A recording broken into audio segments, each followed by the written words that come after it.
Tonight's meeting of the Metropolitan Nashville and Davidson County Council is coming to you live from the council chambers, and it's a public affairs presentation of the Metro Nashville Network. Good evening, everyone. I'm Pat Nolan, your announcer for this program. Tonight, the 15th Metro Council holds its first business meeting after its members were elected in the August 1st general election and some in the runoff election held on September 12th. All 40 of them, along with Vice Mayor Jim Shulman and new Mayor John Cooper, were sworn into the office last Saturday during ceremonies held at the Stratford STEM Magnet School. It's the first time such an event was held in East Nashville, and it's a sign of several changes coming in this new four-year term of Metro government. This council has 19 new members, down from 27 in 2015, but we have two old faces in new places. Both Steve Glover and Berkeley Allen are now in at-large seats after serving 8 years in district seats. Concerning the council, it's becoming much more diverse. The 40-member body now includes its first members of the Muslim faith, first Hispanic woman elected to the council, and a record number of openly LGBTQ members who now number 20% of the entire body. Now, the biggest change that you'll see is in gender parity. We now have 20 male members and 20 female members. That's taken exactly 56 years to get to that kind of history. For the first 16 years of the council, the first 4 terms, the body had just one elected member. There was during a brief period from 1967 to 71 when Tennessee and Column's mother was elected to take her husband's place after his death in office. It was in 1975 before we finally had 2 women elected to the council, Betty Nixon, and for the first time an at-large member who was elected, who was Joanne North. The body then reached a record number of 11 women during the 1999-2003 term before falling back to 9 women for the next couple of terms. It then rose to 16 female members in the last council between 2015 and 2019, finally reaching the new parity goal in the new council, which will serve for the next 4 years. As for tonight's agenda, there are 11 pages of what expected to be routine business, approving grants, contracts, and other business involving multiple city departments and boards, nonprofit groups, and several local, state, and federal agencies. There are over 30 resolutions before the new council tonight. The agenda also has 5 pages of first readings. They're all expected to be approved, except for one will be deferred tonight, that we then sent to the council committees for consideration and discussion at the next council meeting on October 15th. Tonight's meeting will begin with an address to this council by the new Mayor John Cooper. It is rare but not unusual for a mayor to address a council. In his remarks, Mayor Cooper is expected to invite the council to work with him and his administration to address Nashville's needs and meet our priorities. Now, earlier tonight, the mayor held a reception for new members of the council and department heads and others to sort of everyone get together and meet one another. Mayor Cooper is also sending a letter to the council tonight that outlines his response to the state comptroller's office, who raised questions during the mayoral runoff campaign about the city's capital funding practices and whether the city's current operating budget is actually balanced. Former Mayor David Briley, who just went out of office this week, also sent a letter to the state about the matter before he left office. This letter tonight from Mayor Cooper is expected to outline his response to the state. While we expect no extended debate or controversies tonight in this council business meeting, there could be several meetings on topics on first reading bills that could topics for discussions in the future. Some of those future bills will include bills that might double the amount of city parking fines, changes to historical properties, aerial advertising regulations, and several on regulating short-term rental properties, a topic which dominated the agenda for the council over the past 4 years. And of course, there are already several rezoning bills already filed. One resolution that might cause some debate tonight is because of an amendment being offered by new at-large council member Steve Glover. The measure is RS 2019-31. The resolution has 22 sponsors and expresses, quote, support and commitment of the Metropolitan Council towards principles constituting a community covenant and increasing property. And Councilman Glover wants to put an amendment that basically would require a consensus vote of the council for all these things as it goes forward. The amendment was disapproved in committee, and that's probably what's going to happen on the floor. There's other bills to come up that may be. There's one late bill concerning a quarry out in the Bellevue area to see what happens with that. We do not expect, unlike the last council, for this meeting to go to 1 or 2 o'clock in the morning. We ought to be done in about an hour and maybe a little hour and a half. You can find out what's going on with this meeting. If you go to the Metro website, you can find on the council section, you can find the agenda and follow along the bill numbers I've given you. You'll be able to find all the bill numbers across the bottom of the screen when they're being debated, so you can keep up with where we are on the agenda. There's also some changes going to be announced tonight that will more or less impact both the mayor's staff and the council staff. I'll let those be announced very shortly, but there's some major shakeups coming. And now we will go to Vice Mayor Jim Shulman, who will gavel tonight's meeting to order.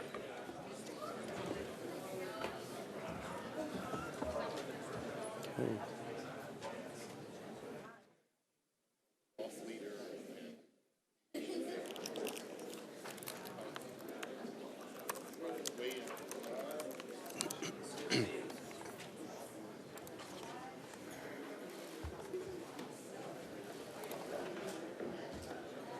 You ready? You want me to hit the timer? Huh? Hit the timer? Hit the All timer. right. So there'll be a timer up here. See? Just don't hit my hand when you do it, okay? We'll wait until she gets back.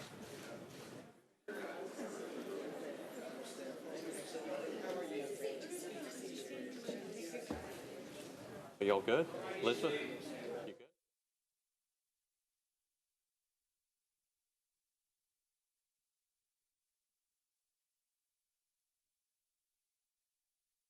Okay, you ready? Hit it 3 times. Good job. I just stay right here. Good. So will the meeting please come to order? Welcome to the first Metro Council meeting of the new term. Today is Tuesday, October 1st, 2019. Will all members of the council, as well as the public, please rise for the invocation and remain standing for the Pledge of Allegiance. Invocation this evening will be offered by my guest, the Reverend Ingrid McIntyre. Let us be present and still in this time. Holy One, known by many names and beyond all names, Spirit of life, Spirit of love, Spirit of community, of justice, and of equity. In this first Metro Council meeting of the session, we ask your blessings on all the people gathered here who've been elected by the citizens of Davidson County to lead our community in which we live, in which we work, in which we play. Instill in them as leaders not to ask first, how do we fix this, but what do we need to learn? How might we need to change? And to whom do we need to listen? Be an ever-present reminder that they are not only leaders, but also servants, and that it is their responsibility and ours to serve beyond the common good to the common thriving of us all. No matter where we live, everyone, gay, straight, transgender, black or white, Hispanic or Asian, Muslim, Jew, Hindu, Sikh, atheist, or Christian, is our neighbor and our sibling. And throughout the ages, prophets have called on leaders to respect, protect, and empower each one among us, our children, the elderly, those of us who are hungry, those of us who have no homes, those of us who could use support in body, mind, or spirit, our neighbors who are immigrants far from their homes, friends who we have pushed to the margins, and those who are alone. Grant our elected leaders the wisdom and courage to learn and to do what is just and equitable and true. May we be courageous to speak out when it is time to speak out, and to listen patiently and receptively when it is time to listen. When we make decisions on affordable housing, on living wage, on public transportation and public education, criminal justice reform, may we remember and engage those who are most affected. May we have an equitable growth. And may we always be guided by the spirit of community, by the spirit of justice, and by the spirit of love. In this, we pray in the name of all that we hold sacred and holy, all that we hold just and right and true. May it be so. Amen. Thank you.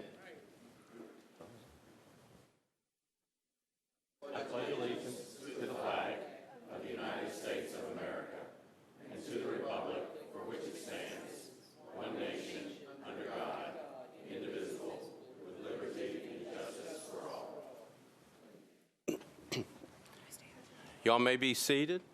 Yeah, hold on just a second. All right, so without objection, we will suspend the calling the roll and ask the clerk to record the names of those members present throughout the meeting. Members of the council, ladies and gentlemen, I would like to thank Isadora, who is standing right next to me, who banged the gavel to start the meeting. Isadora is a sixth grader at J.T. Moore, and her mother is Maura Lee Albert, who is sitting in the back. So thank you, Isadora. I'm going to turn you over to Frida Player, who's going to walk you to the back. Thank you.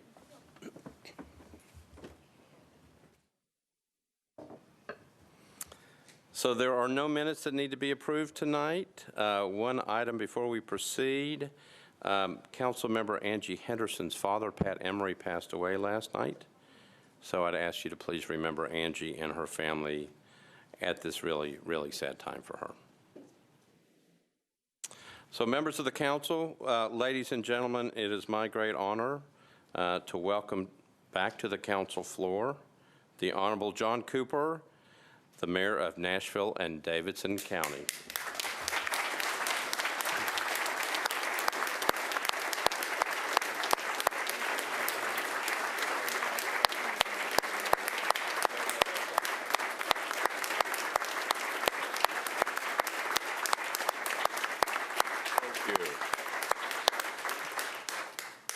Thank you.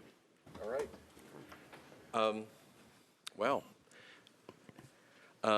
I just want to acknowledge Council Lady Henderson and her family tonight. I know she will be in our thoughts and prayers going forward. I'm a little unused to this podium here. I'm used to the handheld mic. Vice Mayor Schulman and members of the council, thank you for inviting me to attend this meeting tonight. And I wanted to acknowledge the department heads who are here in the chamber tonight. Thank you for joining us. Now, you may have noticed that there's a new person sitting in the chair, and that's because Mike Jamison has agreed to come downstairs to serve with me as Director of Legislative Affairs and Close Policy Advisor. And Mike, I'm excited about the work we will be doing together. And council members, do not worry. I promised Mike that he could continue to attend every council meeting in its entirety. Now, speaking of new chairs, Councilman Mendez, it's nice to see you sitting there in my old desk. I cleaned it out just in time. And I'm the third straight former council member to move from this council to the mayor's office. In fact, as I think about it, I realize that two of the previous council members who did that both sat in that first chair. And Bob, it's making me a little nervous to see you sitting there. And many of you are new to the council. And congratulations to all of you, and thank you for serving. Now, I'm new to the first floor downstairs, but I spent a great deal of time on the second floor here during my 4 years as at-large, and I understand how important the council is. I care about how it works, and I want to partner with you, each and every one of you, and Mike Jamison will help me fulfill that pledge every day to you.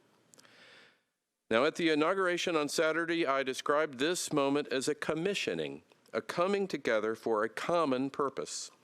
And tonight, our work together begins. And I want to work with you on the issues that you know about and care about. Now, Vice Mayor Schulman, I know how much you care about inclusion. Creating 8 special committees in addition to the regular committees that speaks for your determination to include everyone and address tough issues. And I look forward to working with you and partnering with those committees in the months to come. And let me spend a moment on all these new chairs. Now, Councilman Mendez, I look forward to working with you to shore up the city's balance sheet. And you and I both know we have a lot of work to do there. Now, I'm pleased that Kevin Crumbo and Kristen Wilson will be working with us as Metro's new finance director. I'm sorry for Talia's decision to step down and be deputy director and return to civil service, but she is clear about her intention, and I'm grateful to Kevin Crumbo to come and join us as the finance director, and to Kristen Wilson as Metro's first chief of operations and performance.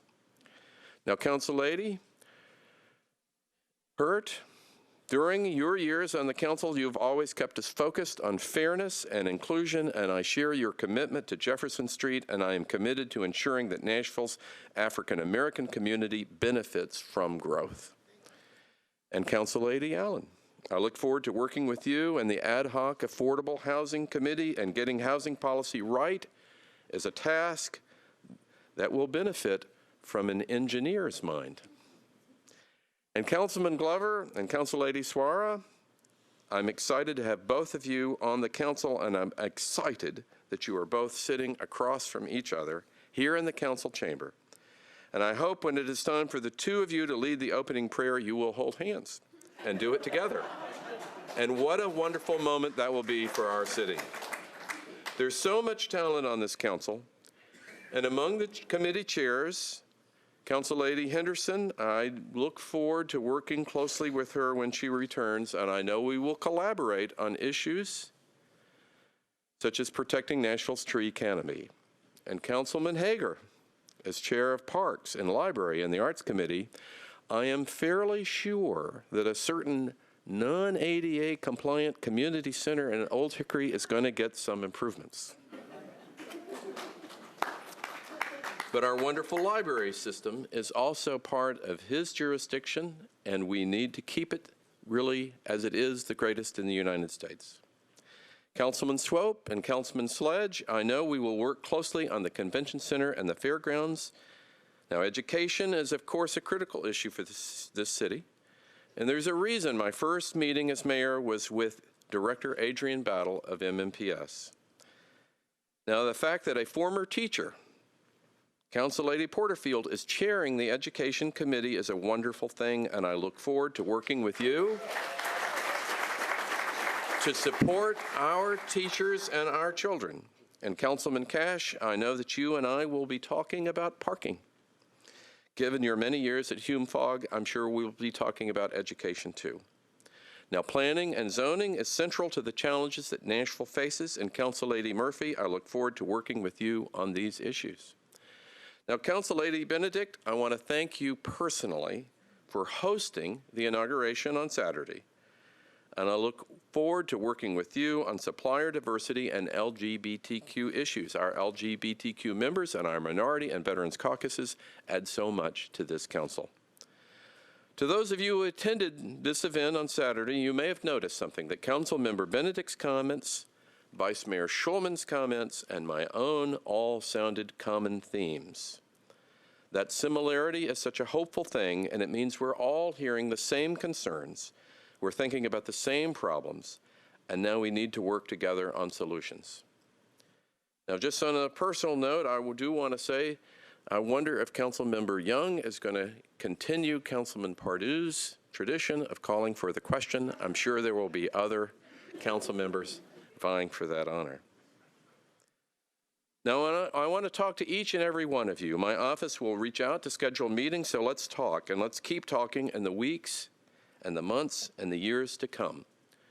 I know that Mike Jameson's door is always open to you, whether it was upstairs or downstairs, and we will work together to have a great city. Now, thank you for inviting me to speak tonight. For those of you who are new to the council, welcome to the courthouse and congratulations. It is the honor of all of our lives to be here, and it is my honor and a thrill to be working with each of you. Thank you very much. Thank you.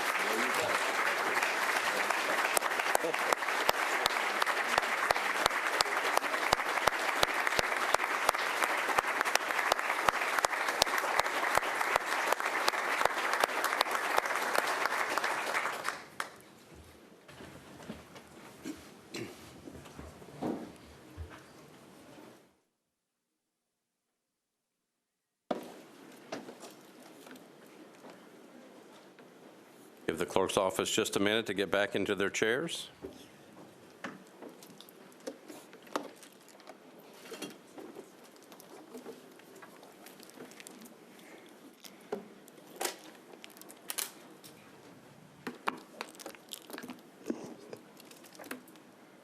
Okay. So as noted, the mayor has asked, and Mr. Jameson has accepted a role in the new administration. Mr. Jameson has been an exceptional director and legal counsel for this body, and he has certainly provided us in the last 4 years with sound guidance and direction. Mike, we wish you all the best in this new role. Thank you. If you all would join me in just thanking Mike.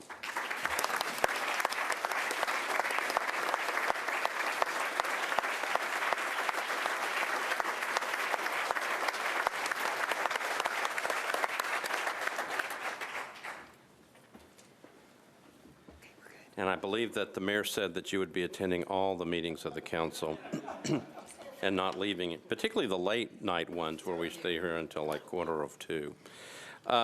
In an email that you have received from me, with Mr. Jameson's departure, obviously we're going to need a new director and a legal counsel. It's the same position. Hannah Zeitlin, who is sitting to my right, will function as the interim. It is my understanding, after checking with Mr. Jameson, that the pick is the vice mayor's to make, and for the council, this body to approve.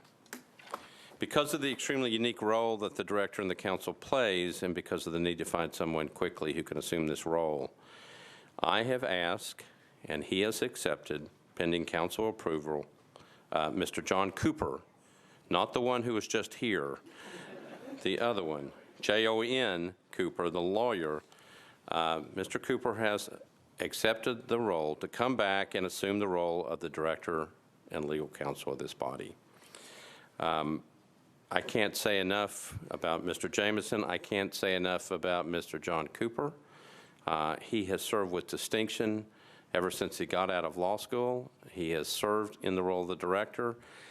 He has tremendous knowledge. He has a tremendous legal background. He understands the code, and he brings with him the wealth of knowledge of understanding what has happened here in this chamber, in this city, over the last almost 2 decades. We are lucky that he is available and that he can come back. I will tell you, this is a very, very strong body that I'm looking at. I've been on this council. This is my 4th term. Seems like forever to some of you, but it is my 4th term.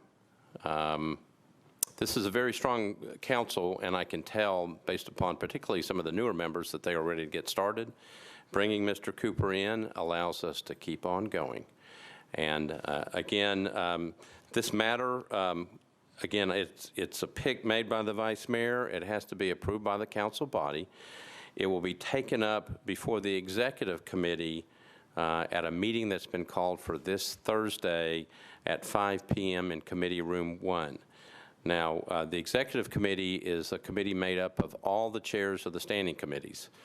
Everyone is welcome to come, but the Executive Committee itself is made up of the chairs of the existing standing committees. The meeting will be held this Thursday at 5 p.m. in Committee Room 1.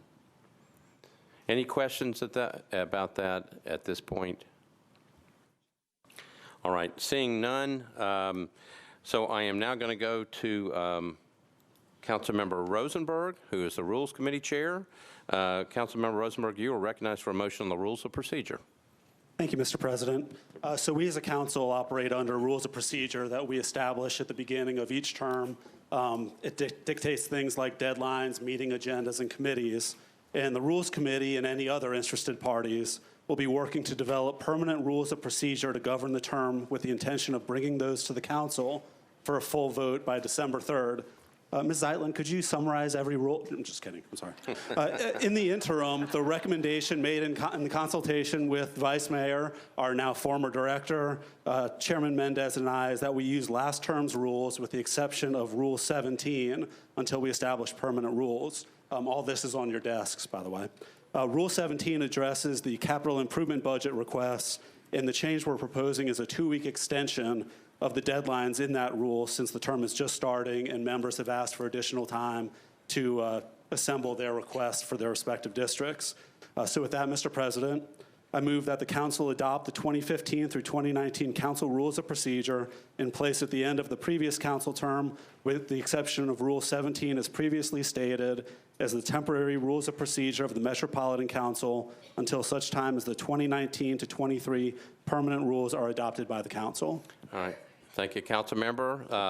Councilmember Rosenberg has moved. I heard a second out there, so I've got a motion, a second, to approve our old permanent rules as temporary rules with the one exception, which is in Rule 17.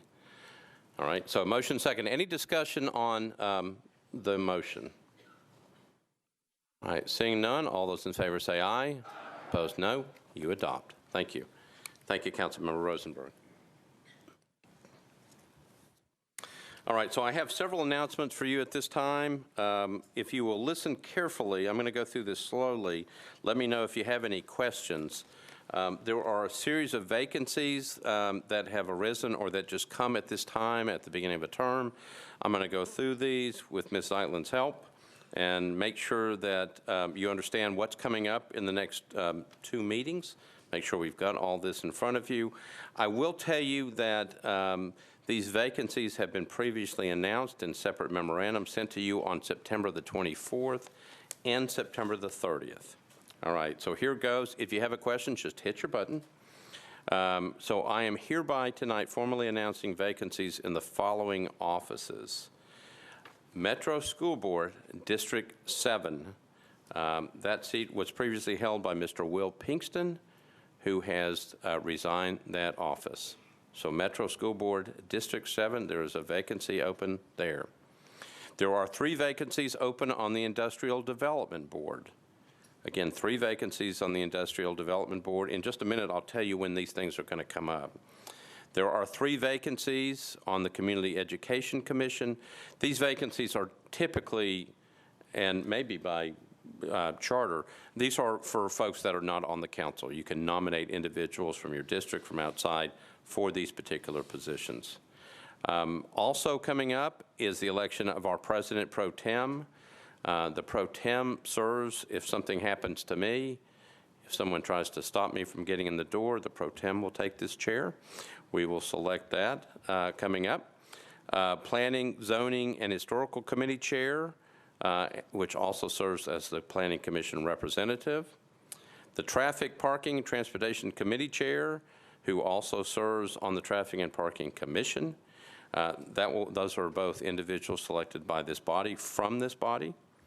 2 council member vacancies on the Metro Audit Committee. 4 council member vacancies on the Greenway and Open Space Commission. 2 council member vacancies on the Metro Action Commission. 1 council member vacancy on the Metro Safety Advisory Board. And 3 council member vacancies on the Continuum of Care Homelessness Planning Council. So these are all set forth in your memorandum of September the 24th and September 30th. Here's how this works. So on October the 8th, members wishing to submit nominations for the vacancy on the Metro Nashville School Board, District 7, or for any of the 3 vacancies on the Community Education Commission must submit those nominations to the Metropolitan Clerk's office. Elizabeth Wade sitting in front of me. It has to go to the Metro Clerk's office. A vote will be held for these particular vacancies at the November 5th council meeting. I'm going to go back over that for you.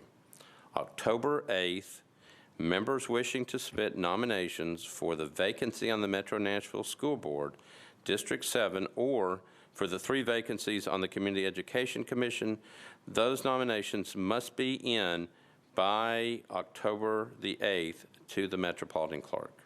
A vote will be held for these particular vacancies at the November 5th council meeting. Let me stop there and make sure there's no questions about that. All right, seeing none, if there are after this meeting, feel free to give me a call or check in with Ms. Zeitlin, and she can help you through this and make sure we've got this right. At the October 15th meeting, the council will be nominating and electing a President Pro Tem from this body, a the Planning, Zoning, and Historical Committee Chair, who also serves with the Planning Commission, a Traffic, Parking, and Committee Chair, who also serves on the Traffic and Parking Commission, and 2 members of the Metro Audit Committee. Last time, those 2 members were Councilmember Mendez and the man who was just speaking, who is now the mayor of this city. Those were the 2 members of the Metro Audit Committee. At the October 15th meeting, certain appointments will be made by individual committees. Specifically, the Parks, Library, and Arts Committee will elect 3 members to serve on the Greenway and Open Space Commission. Again, the Parks, Library, and Arts Committee will elect 3 members to serve on the Greenway and Open Space Commission. The Health Committee and Personnel Committee will each elect a member to serve on the Metro Action Commission.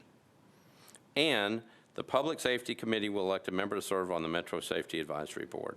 Again, October 15th, certain appointments made by the individual committees. Parks, Library, and Arts will elect 3 members, serve on the Greenway and Open Space Commission.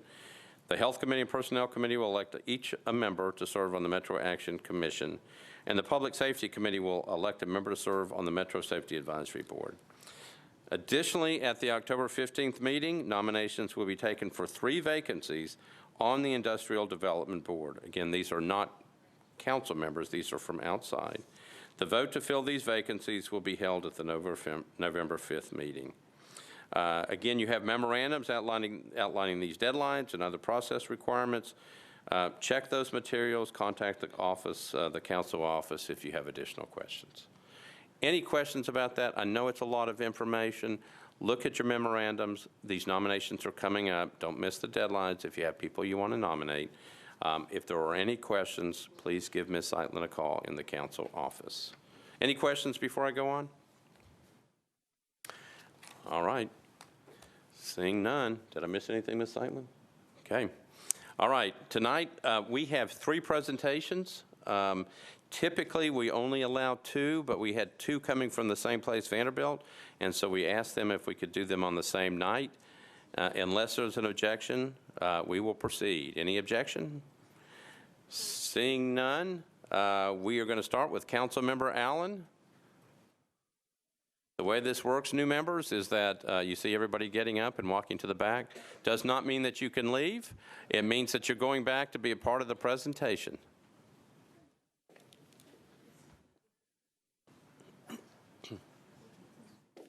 Councilmember Allen, you are recognized. Thank you very much. Thank you very much. I will tell you when you're there.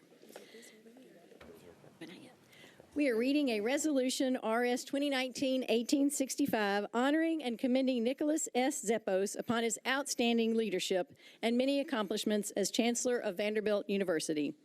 Whereas the members of this Metro Council of Nashville and Davidson County are pleased to recognize a gentleman who has advanced Vanderbilt University's reputation as one of America's best research universities.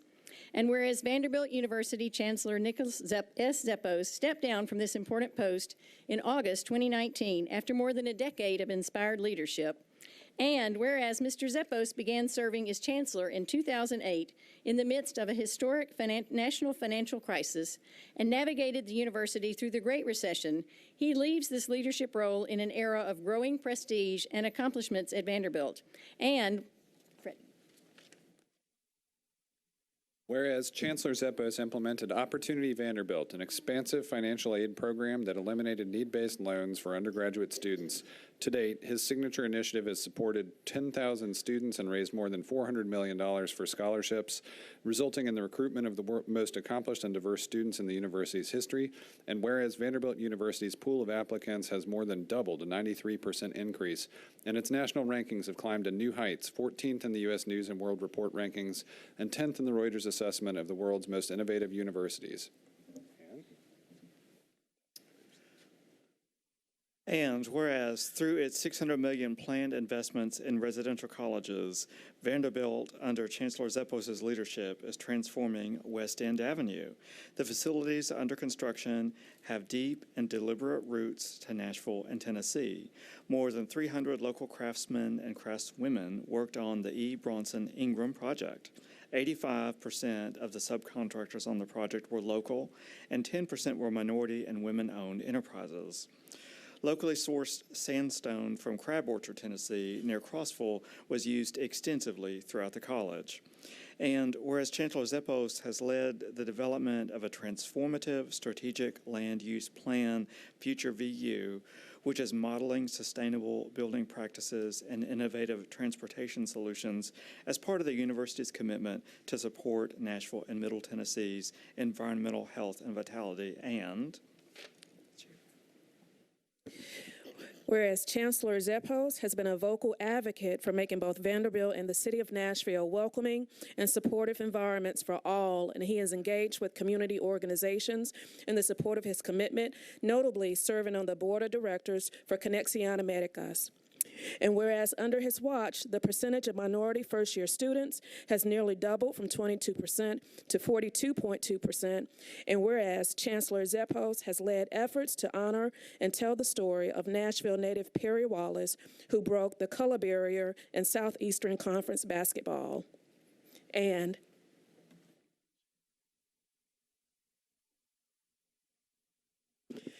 whereas he has led investments in honoring and recognizing the contributions of African American musicians to our city, state, and nation's culture by joining the university with the National Museum of African American Music located in Nashville in a long-term partnership to enrich educational and research opportunities around the musical legacy of African American composers, performers, and supporters and their impact on American culture and musical history.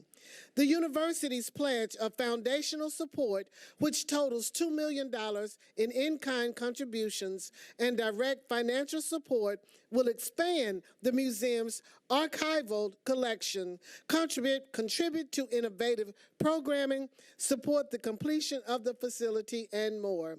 And whereas Chancellor Zeppos led the transition of the university and its medical center into two separate legal and financial entities in 2016, positioning them both for long-term success. And whereas he has strongly supported free speech and civil dialogue with a diversity of opinions and perspectives as part of his overall vision for campus culture, Chancellor Zeppos has hosted a range of globally renowned speakers from all sides of the political spectrum in a variety of disciplines, including President George W. Bush, Vice President Joe Biden, former Georgia House Minority Leader Stacey Abrams, former U.S. Senator Jeff Flake, and leading cancer researcher and author Dr. Siddhartha Mukherjee, among many others. And whereas in the realm of athletics, Vanderbilt has enjoyed the best run of success in school history during Chancellor Zeppos' tenure, winning 5 NCAA national championships, 2 College World Series titles in baseball, a national title in women's tennis, and 2 national championships in women's bowling, in addition to multiple bowl appearances by the football team. And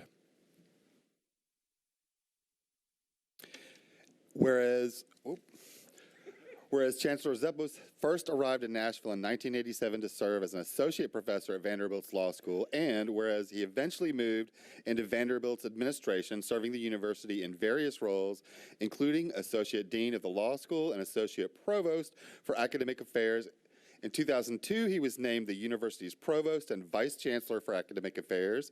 And whereas Nicholas Zeppos served as interim chancellor for 7 months while the Vanderbilt board undertook the search for a permanent leader, the board discovered that the perfect candidate was already in place. And in 2008, Nicholas Zeppos became the 8th chancellor of Vanderbilt University. And whereas his many professional accomplishments aside, Chancellor Zeppos is indeed fortunate to share love and companionship with his wife, Lydia Holworth, and their sons, Benjamin and Nicholas. And whereas Chancellor Nicholas Zeppos has elevated Vanderbilt University's status as one of the nation's most inclusive and most accessible institutions of higher learning, and he is deeply deserving of commendation as he departs this office. Now, therefore, be it resolved by the Council of the Metropolitan Government of Davidson County that the Metropolitan Council of Nashville and Davidson County hereby honors and commends Nicholas Zappos upon the occasion of his outstanding leadership and many accomplishments as Chancellor of Vanderbilt University. Salute his unwavering dedication to higher education, academic research, and extend to him best wishes for much continued success and happiness in his future endeavors.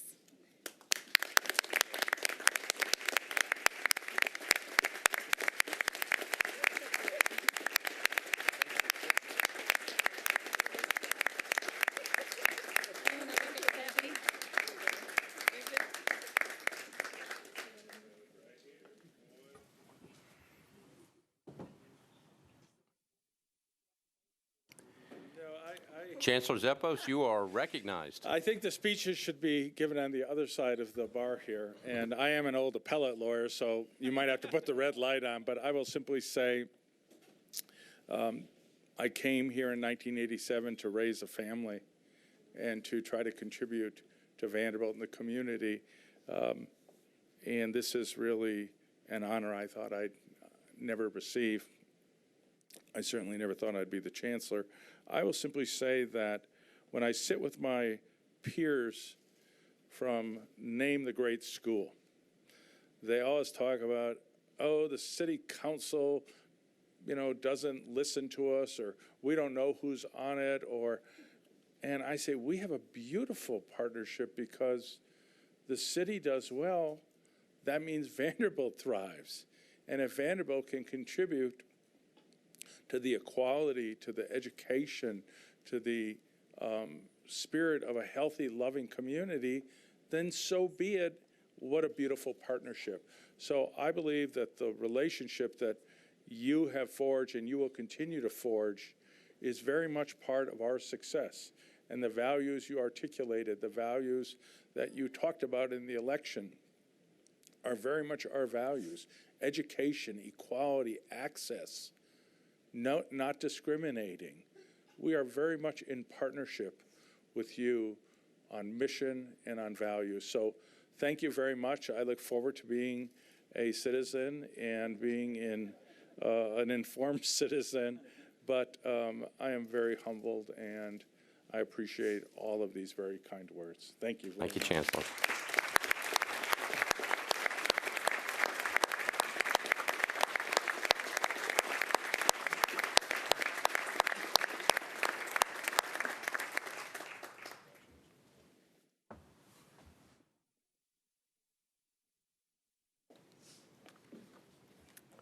So, Councilmember Murphy, you are recognized.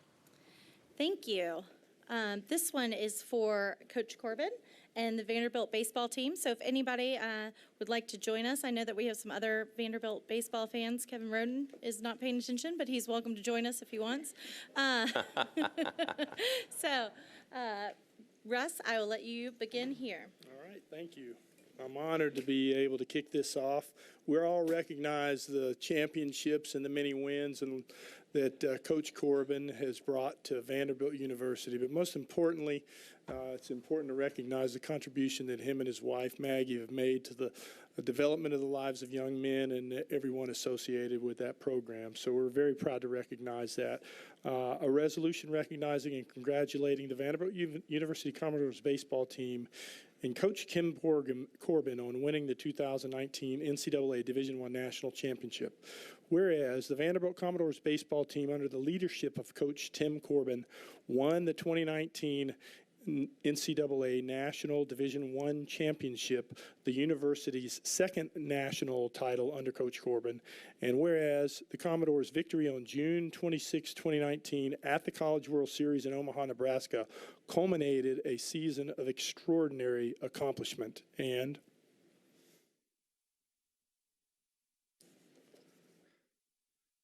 I gotta pick it up. Whereas the Commodores set a Southeastern Conference single season record with their 59 wins and only 12 losses. They became the SEC regular season champions, dominated the SEC tournament and NCAA regional tournaments, and reached the NCAA College World Series for their fourth time. And whereas during their historic season, the team set 5 other single season records with 100 home runs, 541 RBIs, 339 walks, 578 runs, 765 strikeouts. And whereas during their College World Series run, the team was recognized for their outstanding achievements, with Coach Tim Corbin being named the SEC Coach of the Year. Outfielder J.J. Bledday was named SEC Player of the Year. Freshman pitcher Kumar Rocker earned the NCAA Most Outstanding Player honors, as well as the team earning many other awards and honors. And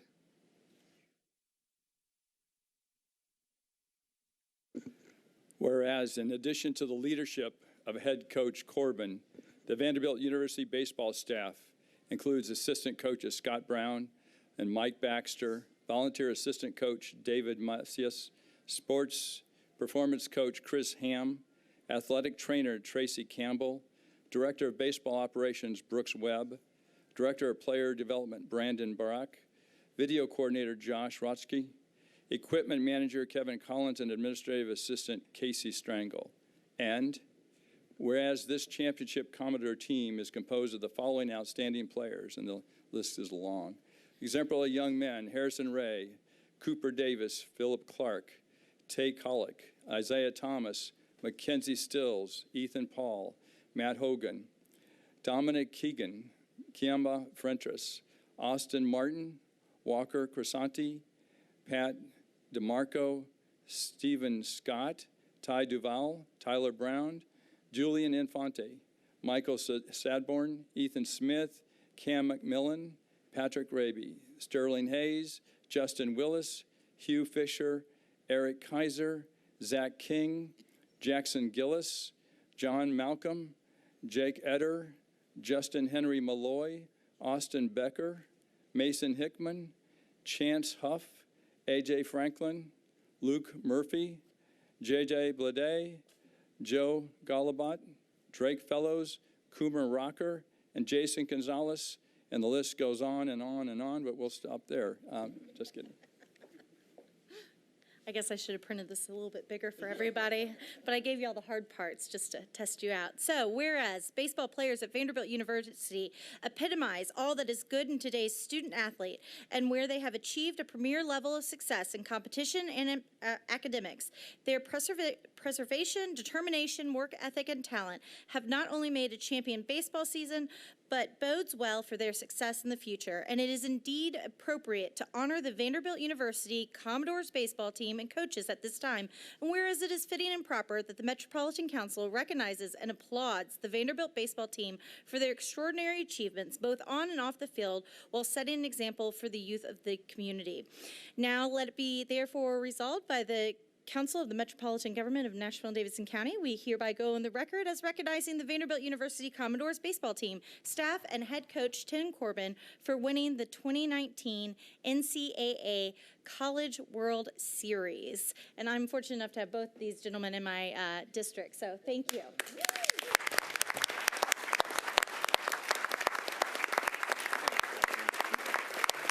Thank you.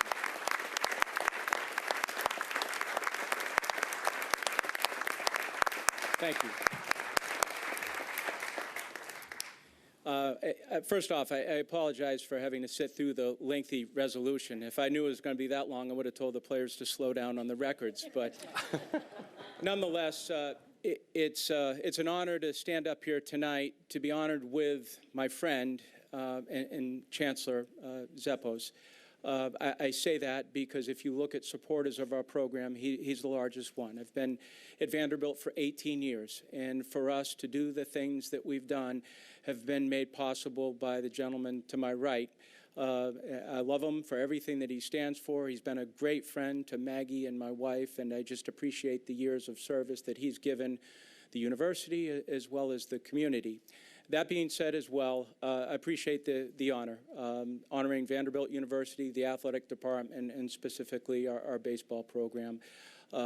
We had a tremendous year, as you all know, but I think in the time that we've been here, what Vanderbilt University has done is it allowed us to be a small extension of the university and a small part of Nashville as well, and their growth athletically. But being part of Vanderbilt University has given Maggie and myself 18 wonderful years of being Nashvillians, and I think that we're just as proud as everything else. So on tonight, thank you very much for the recognition. We truly appreciate it.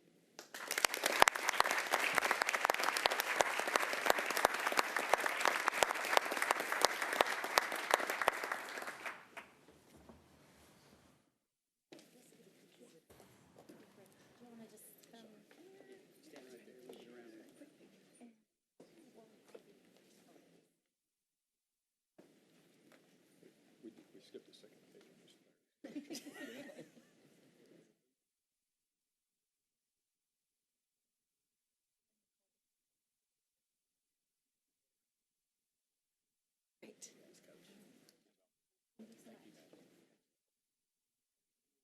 Thank you, Coach.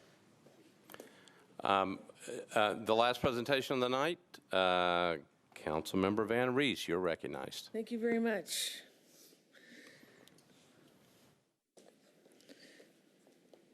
I'm going to read the whole thing. It's faster that way.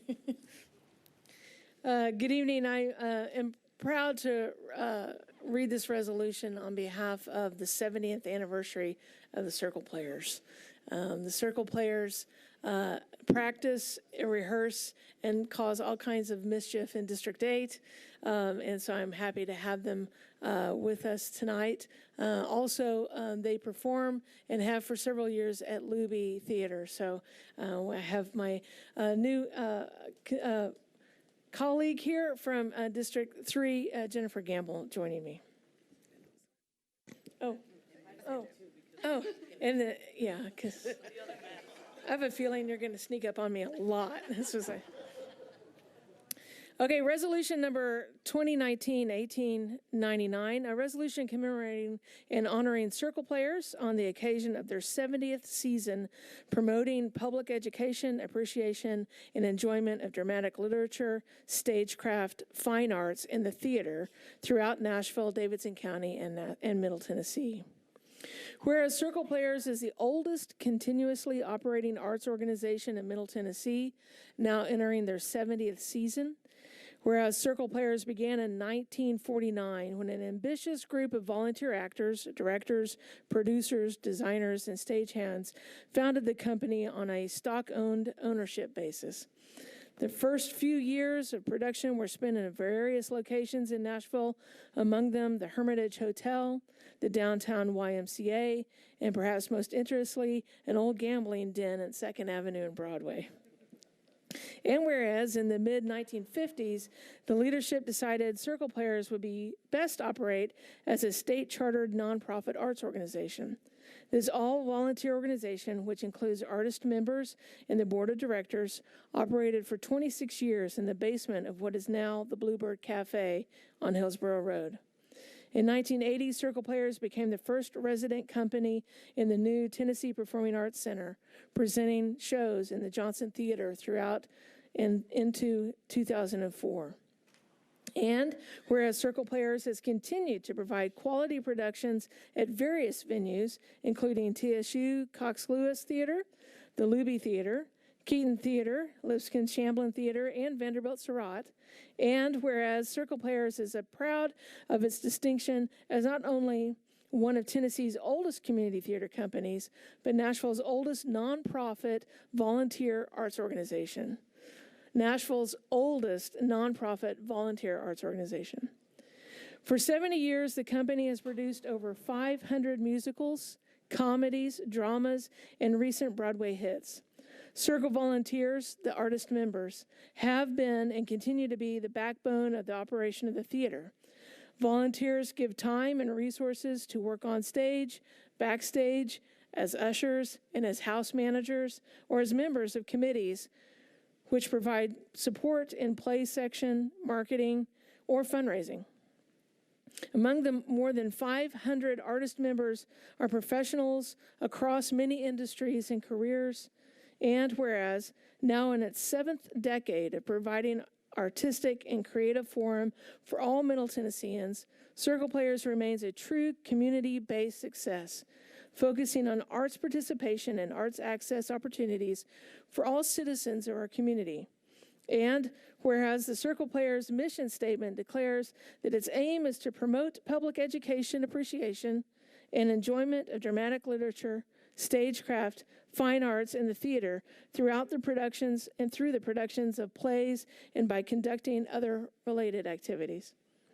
Now therefore be it resolved by the Council of the Metropolitan Government for Nashville and Davidson County that the Metropolitan Council hereby commemorates and honors Circle Players on the occasion of their 70th season, promoting public education, appreciation, and the enjoyment of dramatic literature, stagecraft, fine arts, and the theater throughout Nashville, Davidson County, and Middle Tennessee.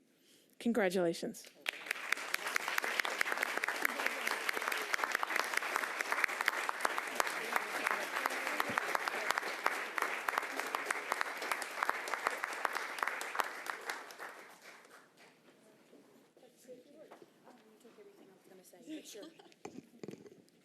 Nancy pretty much said everything I was going to say, but that's okay. My name is Ashley Morrison. I am a previous vice president of the board and the current fundraising chair. And this is Laura Knotts-Jennings. She is our current secretary of the board. We are so grateful for this resolution, and thank you. Circle Players is a vital part of many people in the community, from their children, grandchildren. It's been around a long time. So we're so excited, and thank you so much for the opportunity to be here this evening and for this resolution. And it would not be right if I didn't plug our upcoming show, which is it starts October 18th, runs through November 2nd, and it's the Rocky Horror Picture Show at the Z Alexander Luby Theater. Thank you.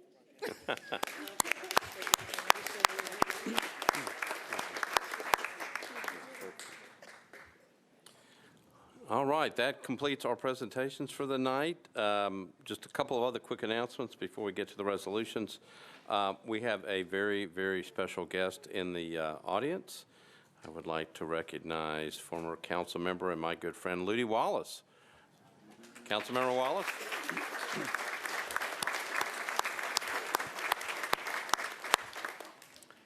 I appreciate you being here.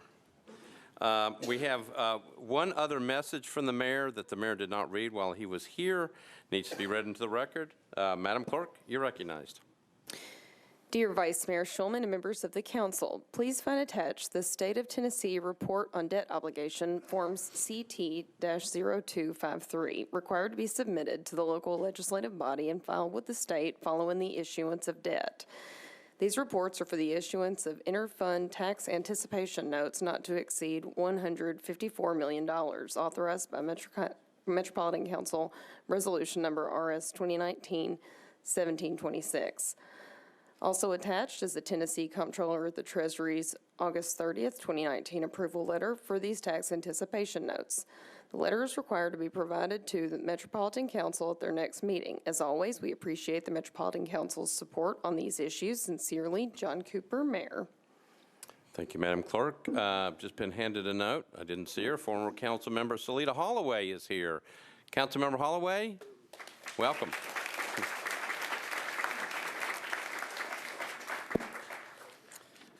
All right, one last item. The special committees that we had discussed at the orientation and that many of you submitted preferences for. If you haven't submitted your preferences, please do so. I can get you another form. Those will be announced at the next meeting, October the 15th. All right, so we are now on resolutions. So we move to resolutions on public hearing. This is how this works. We only have one tonight. I will call up the resolution and then refer to the sponsor. In this case, it's Councilmember Roberts. Unless the council member moves to defer the public hearing, the sponsor will call for a public hearing. I will then ask for a show of hands for those who are here in favor. Then I will ask for a show of hands here of those who are here in opposition. If anyone in favor wishes to speak, I will ask you to come forward, introduce yourself, and give us your address, and then you will have 3 minutes in which to speak. Then ask if anyone opposed wishes to speak. That's how our process works. You're going to see one tonight. The first resolution up on public hearing is Resolution RS 2019-1 by Councilmember Roberts. Resolution exempting Burger Joint, located at 5511 Centennial Boulevard, from the minimum distance requirements for obtaining a beer permit pursuant to Section 7.08.090E of the Metropolitan Code. Councilmember Roberts, you're recognized. Thank you, Mr. Vice Mayor. Committee reports, please. Committee reports, Public Safety. Councilmember Pooley, you're recognized. Thank you, Mr. Vice Mayor. Public Safety Beer and Regulated Beverages Committee recommended approval, 7 in favor and 0 against. Thank you, Councilmember. Back to you, Councilmember Roberts. I'd like to open the public hearing. Okay, declare the public hearing open. Like to see a show of hands of those who are here in support of the measure. I'm looking around, I don't see anybody. Show of hands of those who are here in opposition to the measure. Don't see anybody on that side either. Gotta find the thing. Declare the public hearing closed. Back to you, Councilmember Roberts. I'd like to move for approval. Okay, got a motion to approve, properly seconded. Any discussion? Councilmember O'Connell, you're recognized. Thank you, Mr. President. I just wondered if we might not do a package where we also get to do waivers for Pizza Place and Coffee Shop in District 20. I believe you're out of order, Councilmember O'Connell. Okay, anybody else wishing to make any type of comment unlike that one? Seeing none? Okay, so we have a motion to approve, properly seconded. Any other discussion? Seeing none. All those in favor say aye. Opposed, no. You adopt. Thank you, Councilmember Roberts and Councilmember O'Connell. All right, so we're now on resolutions. We're still on page 1 of the calendar. This is how this works. We basically are going to have a consent agenda. These are resolutions on the consent agenda. What that means is they have been through the committees. They got no negative votes. What I'm going to do is I'm going to call them out. These are the following items that are on the consent agenda. Read the resolution numbers on the consent agenda. If anything needs to come off or if I miss something, just please push your button. Let me know. If not, then I will do what I know many of the members of the council like to do and listen to my voice, read all the captions, and then we'll go to the committee chairs for reports, and then we'll take a motion to approve them all at one time. All right, so if you will get out your calendar, these are the resolutions on the consent agenda. Resolution RS 2019-2, 2019-3, 2019-4, -5, -6, -7, -8, -9, -10, -12, 11 is not on the consent agenda, -13, -14, -15, -16, -17 all the way, this is on page 4 of your calendar, all the way through -22. Everything on page 4 is on the consent. 23 through 28 on page 5 of your agenda. Those are all on the consent agenda. Resolution RS 2019-29 on page 6 is on the consent agenda. RS 2019-32 is on the consent agenda. And RS 2019-33 is on the consent agenda. Anything that needs to be bumped? All right, seeing none.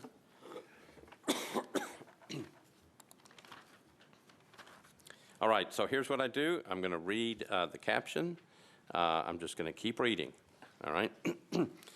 So we're on consent agenda items on the consent agenda. This is Resolution RS 2019-2 by Mendez. Resolution approving a contract between the State of Tennessee Department of Mental Health and Substance Abuse Services and the Metropolitan Government of Nashville and Davidson County for establishing agreed rates for court-ordered evaluation and treatment for defendants charged with misdemeanor crimes. RS 2019-3, Mendez and Porterfield. Resolution accepting a grant from the Flora Family Foundation to the Metropolitan Government, acting by and through the Community Education Commission, to support a special projects fund for the development of new ideas. RS 2019-4 by Mendez and Hager. Resolution accepting an in-kind grant from Martin S. Brown to the Metropolitan Government of Nashville, acting by and through the Nashville Parks and Recreation Department, for the design and illustration of signage, tree identification, fabrication, replacement panels, and installation on the Betty Brown Tree Trail.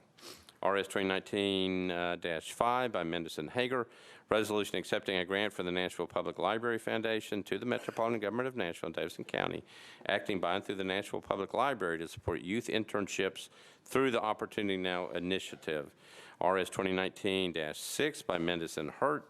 Resolution approving Amendment 1 to a subrecipient grant agreement by and between MDHA and the Metropolitan Government of Nashville and Davidson County, acting by and through the Metropolitan Department of Social Services Homeless Impact Division to cover the cost of youth homelessness demonstration program eligible planning activities.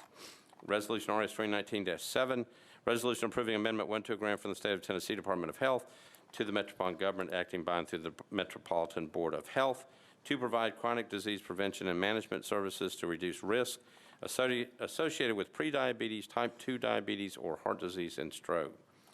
RS 2019-8 by Mendes and Hurt, resolution accepting a grant from the Friends of Metro Animal Care and Control to the Metropolitan Government of Nashville and Davidson County, acting by and through the Metropolitan Board of Health to help support the Safety Net Program, Spay and Neuter Program, and Emergency Medical Fund. RS 2019-9, Hurt, Councilmember Hurt is the sponsor. Resolution approving a contract between the Metropolitan Government, acting by and through the Metropolitan Board of Health and St. Thomas Health to provide information about women, infants, and children's the WIC program benefits to potentially eligible individuals who receive inpatient or outpatient prenatal or postpartum services.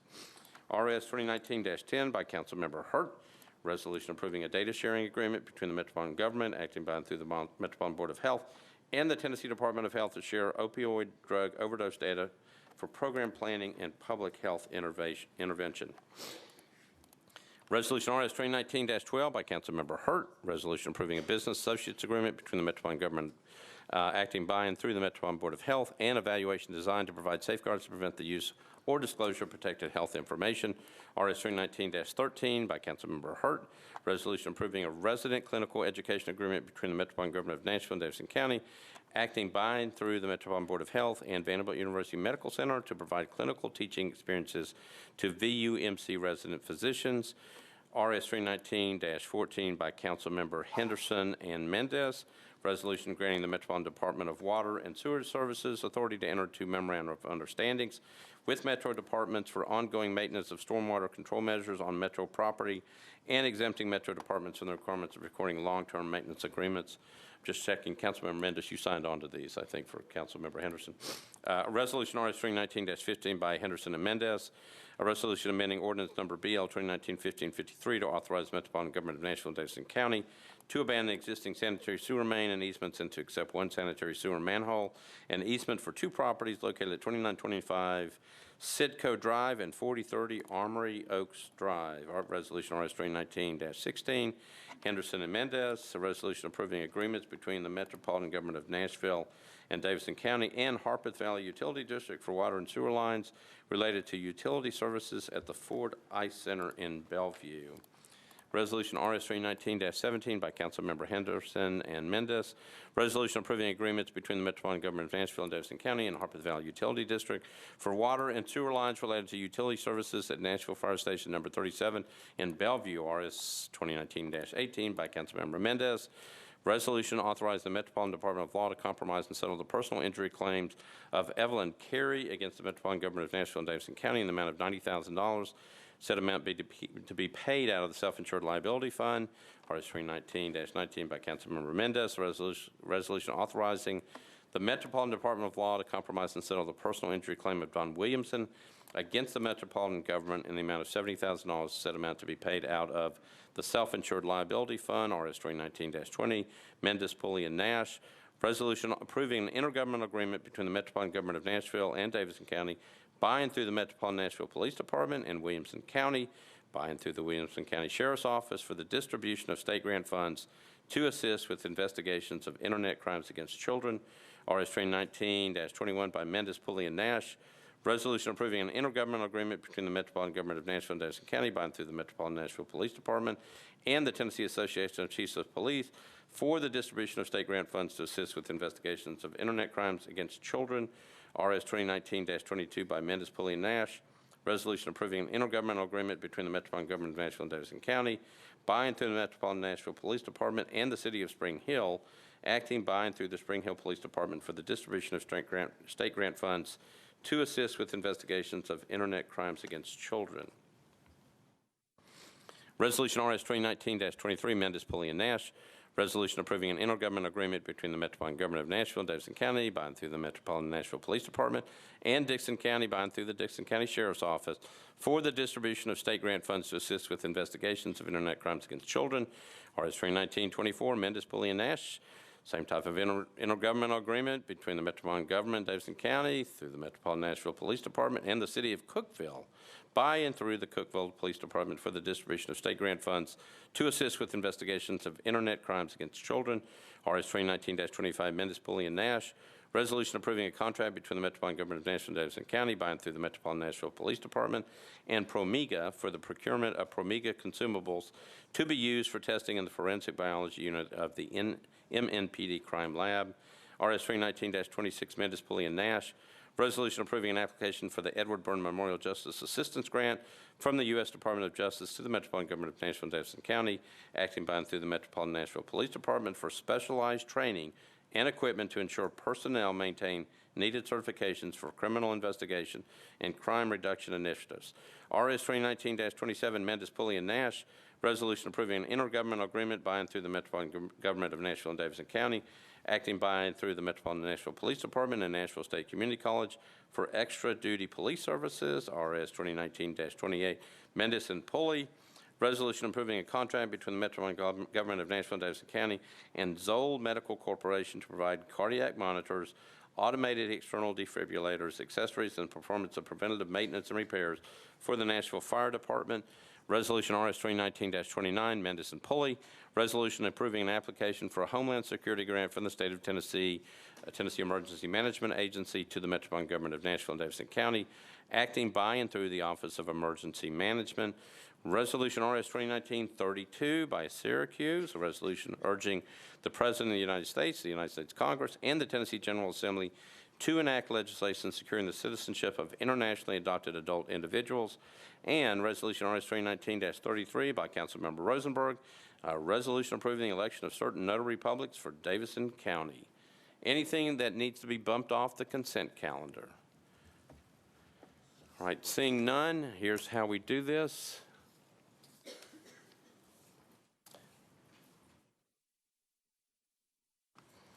I'm going to go to the committee chairs, and I'm going to call on them. Here it is. Here's the sheet I'm looking for. And what the committee chairs will do once I call on them is they'll go through those particular resolutions and let me know what the votes are on those particular resolutions. After that, once we get through all that and we vote on those, then we'll come back and pick up the resolutions that were not on the consent calendar. All right, having said all that, we're ready to go. I'm going to call on Councilmember Mendez for the report from Budget and Finance. Thank you, Mr. Chair. The Budget and Finance Committee met and considered a number of measures that were all recommended for approval, 12 in favor and 0 against. Those were RS 2019-2, 3, 4, 5, 6, 8, 16, 17, 18, 19, 20, 21, 22, 23, 24, 25, 26, 27, 28, and 29. Great, thank you. Councilmember Porterfield, Education. Thank you, Vice Mayor. RS 2019-3, 7 for, 0 against. All right, thank you, Councilmember. Councilmember Hurt, Health and Hospitals. Thank you, Mr. Vice Mayor. Resolutions 2019-6, 7, 8, 9, 10, 11, 12, and 13, all passed for approval, 7 for, 0 against. Thank you, Councilmember. Councilmember Hager, you're recognized for Parks and Library. Parks, Library and Arts, on Resolution RS 2019-4, 9 for, 0 against. And on RS 2019-5, that was 9 for and none against. Thank you, Councilmember. Councilmember Murphy, Planning and Zoning. Planning, Zoning, and Historical, Resolution 2019-15, 15 in favor, 0 against. RS 2019, 2019-16, 15 favor, 0 against. 2019-17, 15 favor, 0 against. And I signed on to all of those bills with Council Lady Henderson. Okay, thank you. Public Safety, Councilmember Pulley, you're recognized. Thank you, Mr. Vice Mayor. Public Safety, Beer, and Regulated Beverages Committee recommended RS 2019-20 through 29 for approval, 8 in favor, 0 against. All right, thank you, Councilmember Pulley. Councilmember O'Connell, Public Works. Thank you, Mr. President. We considered RS 2019-14, RS 2019-15, RS 2019-16, and RS 2019-17. The committee recommended approval, all of them 7 in favor, 0 against. All right, thank you, Councilmember. Councilmember Rosenberg, rules. Thank you, Mr. President. Rules voted 6 in favor, 0 against on 32 and 33. And with all committee reports in, move approval of the consent agenda. Okay, got a motion to approve the consent agenda. It's been seconded. Any discussion? Seeing none, all those in favor say aye. Opposed, no. You adopt. Thank you, Councilmember Rosenberg. All right. So now we go back and pick up the resolutions that we did not have on the consent calendar. The first one is on page 3. It's Resolution RS 2019-11 by Councilmember Mendez and Hurt. Resolution approving Amendment 4 to a contract by and between the Metropolitan Government of Nashville and Davidson County, acting by and through the Metropolitan Board of Health and Vanderbilt University, acting by and through the School of Medicine to participate as a member site in the CDC Tuberculosis Trials Consortium studies.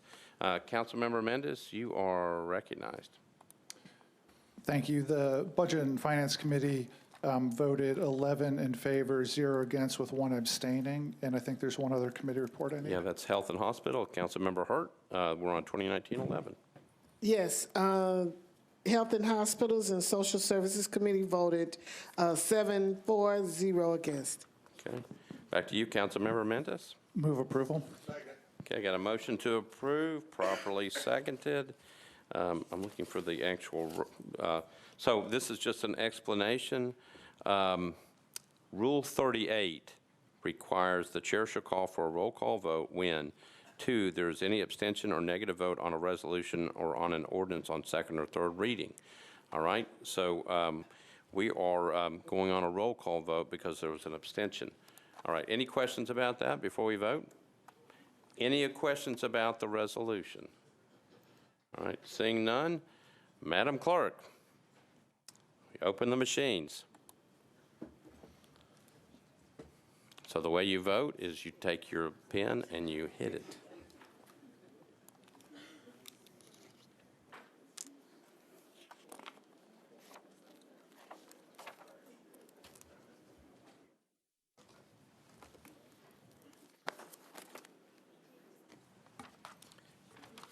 We're still waiting for some people. Oh, there we go. All right. Madam Clerk, if you would, close the machines, take the vote.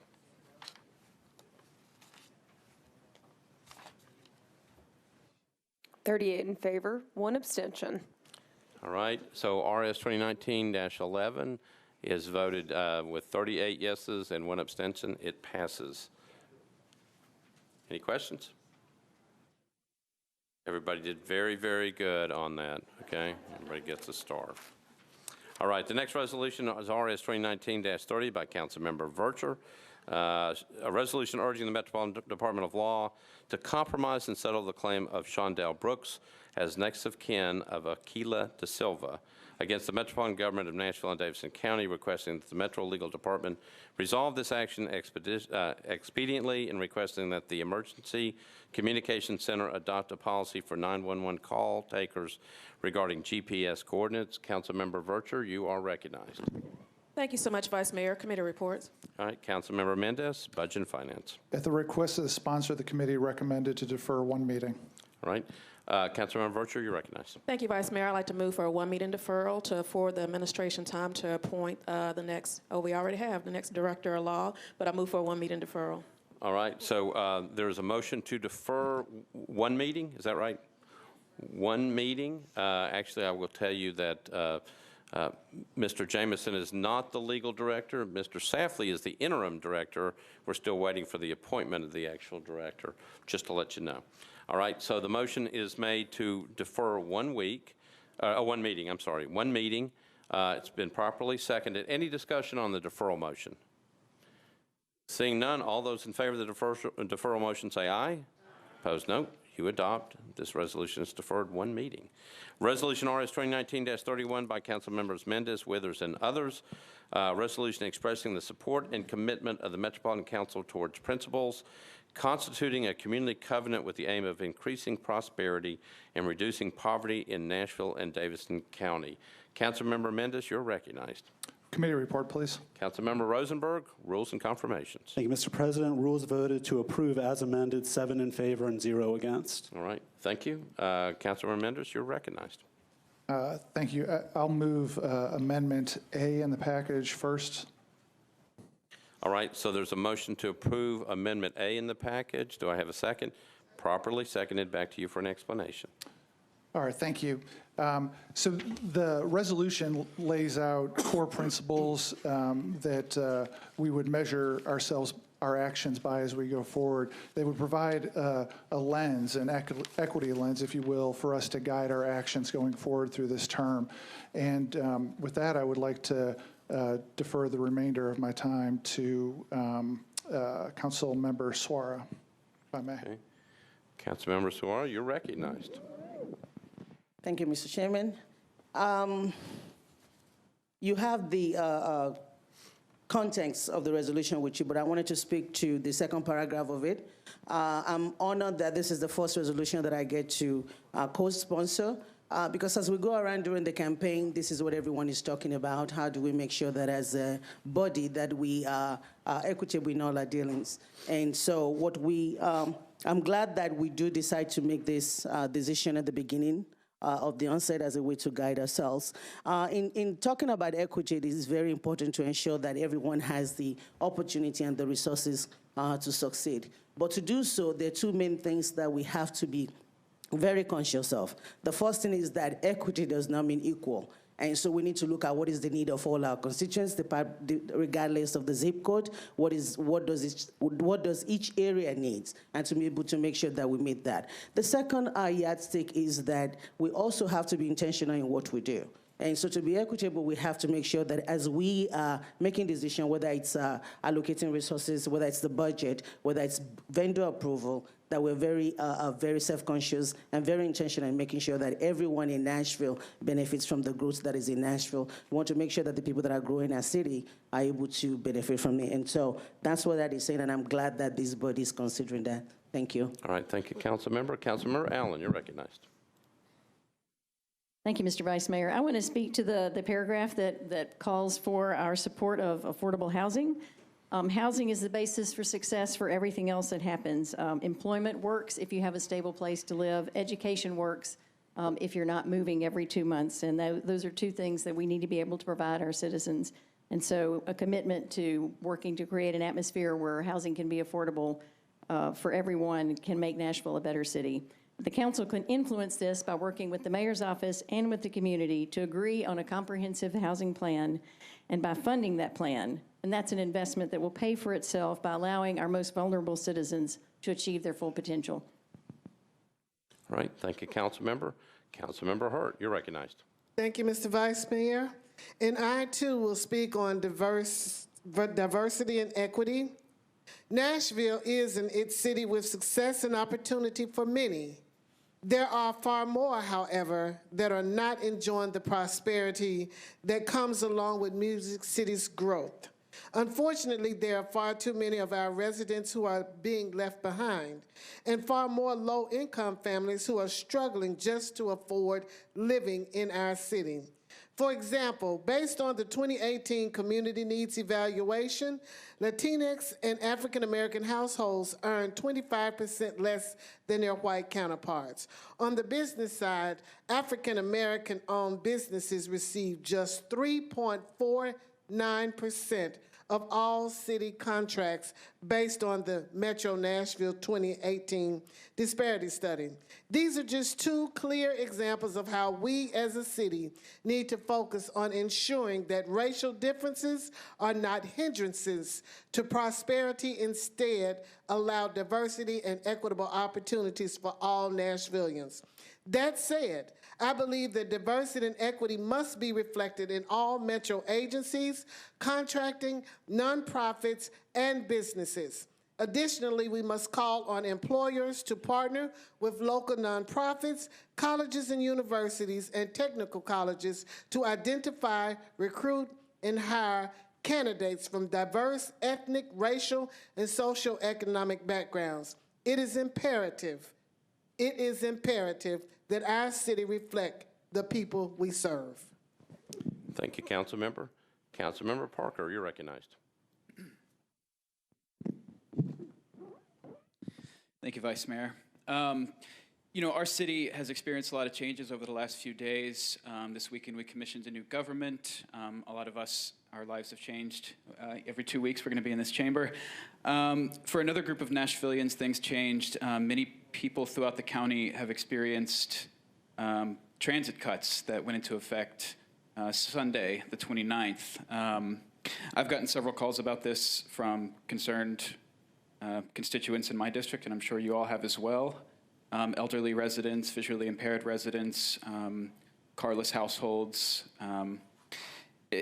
We've got to make transit a priority in the coming term. I think in a lot of the conversations I've had with folks, you know, 18 months ago we were considering a $5.4 billion investment in transit, and now we're seeing cuts that are a result of a $9 billion shortfall. So it's just, we've kind of been all over the place with our approach to transit in this city. I think we need to take maybe a more measured, sober approach to expanding and improving service first for existing ridership. That process needs to be community-driven.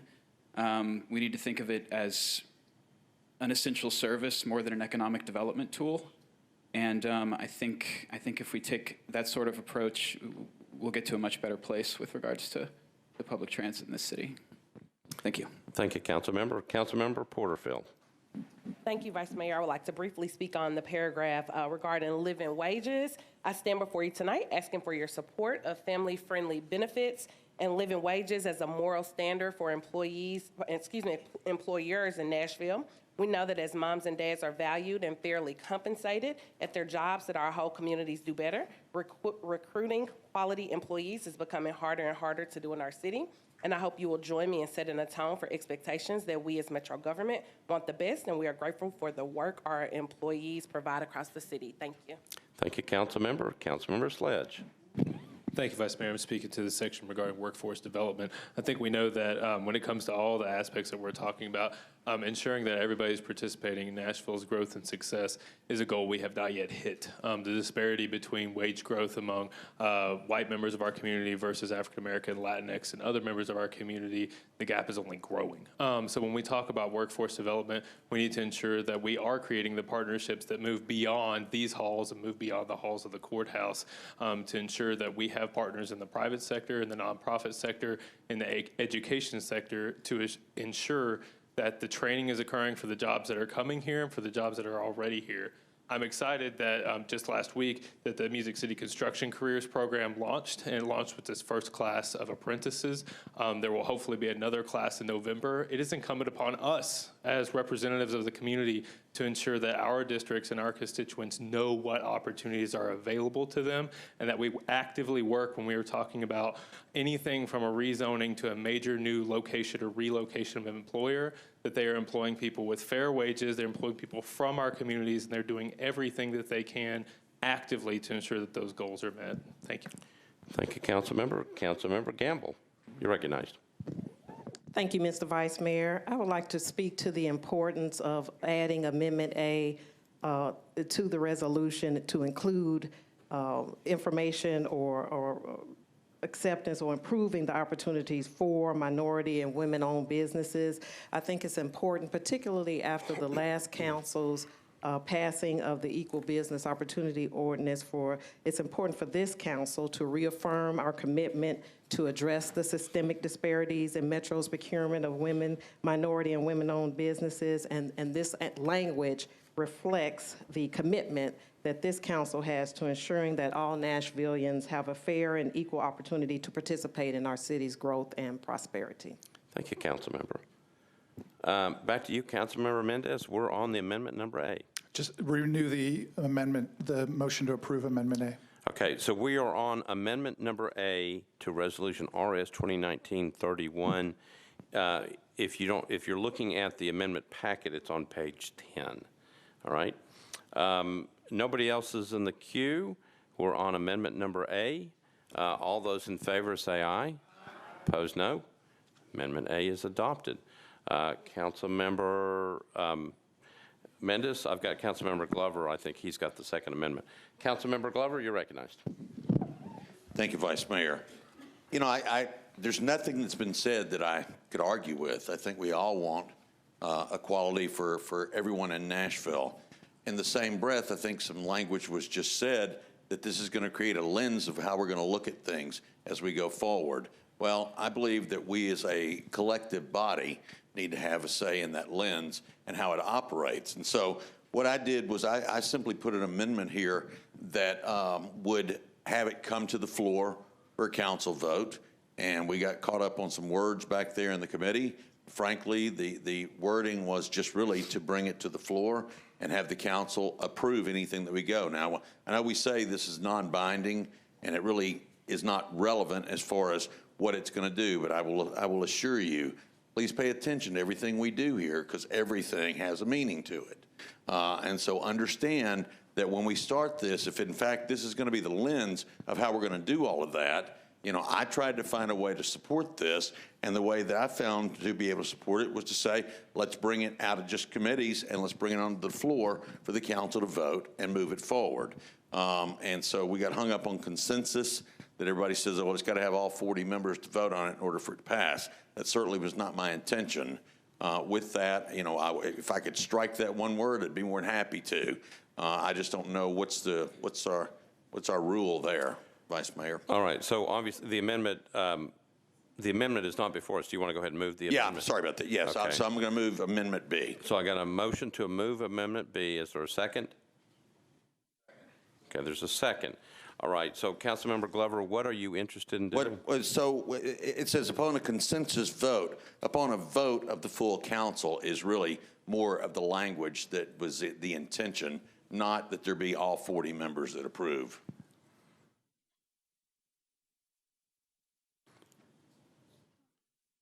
Okay, and that's fine too. So then I would have to ask to suspend the rules for the amendment, and the suggestion was from Councilman Mendez upon a vote of the council, and that's it. So we would kill consensus and we'd kill full. So it would just literally bring it a vote of the council. All right, so Councilmember Glover, okay, so here's what's happening. The way our process works is that you can't amend something on the floor unless you suspend the rules. So what Councilmember Glover, and correct me if I'm wrong, what you are getting ready to ask is just to change the language that is recommended in Amendment B, the part that's underlined, which says, and upon a consensus vote of the full council, to and upon a vote of the council. Mm-hmm. And so we would, upon a vote of the council, right? So we would strike consensus and we would strike the full, excuse me. Okay, so let's get that before, So I will ask to suspend the rules. Okay, so there has been a request to suspend the rules. What typically happens is you have something late filed, you go to the Rules Committee, so you're also having to suspend that rule as well. Correct. To get this before us. Now, what happens on this is when there's a move to suspend the rules, if I will simply ask, is there an objection? If two people raise their hand, then he cannot suspend the rules. If two people, if nobody objects, if two people don't, we're on the amendment. Okay. Now, before I get to that point, Councilmember Virtue, you've got your hand, you've got your button pushed. Do you want to talk about this particular thing, about the amendment, or about what Councilmember Glover is about to do? Okay. So Councilmember Virtue wants to speak on Amendment B. Do you mind waiting until we figure out this part, and then I'll come back to you? Thank you, Vice Mayor. Is that okay? All right. So, again, let's rephrase what's going on here. Councilmember Glover has moved Amendment B, properly second. The amendment's before us. He has now asked to amend part of that amendment Again, if you're looking at it, it's underlined, and upon a consensus vote of the full council, Councilmember Glover is moving to amend to fix that language and say upon a vote of the council. In order to do that, he has, because it's late filed, he has to move to suspend the rules. Also, it didn't go in front of the Rules Committee. There may be some other rules that you're suspending. So, again, I am now going to ask you whether there is any objection to suspension of the rules. One hand. Just see one hand, so you can proceed ahead. Okay. Councilmember Glover. So all this merely does is it just brings whatever occurs in the committees, just like it always would. It'll bring it on the floor for us to vote, and we'd be able to look at it and understand it. And it's because this is a very complex issue that we're talking about, and so I think it requires all of us working collectively with one another in order to come up with hopefully a sufficient plan, a significant plan, and one that is going to be good for all of Nashville. So with that, I will move the Amendment B and ask for the approval. All right, so what you're going to do is move the amendment to Amendment B. Correct. Okay, so I've got a motion to amend Amendment B. Is there a second? Second. Properly seconded. Discussion on amendment to Amendment B. Councilmember Virtue, you're recognized.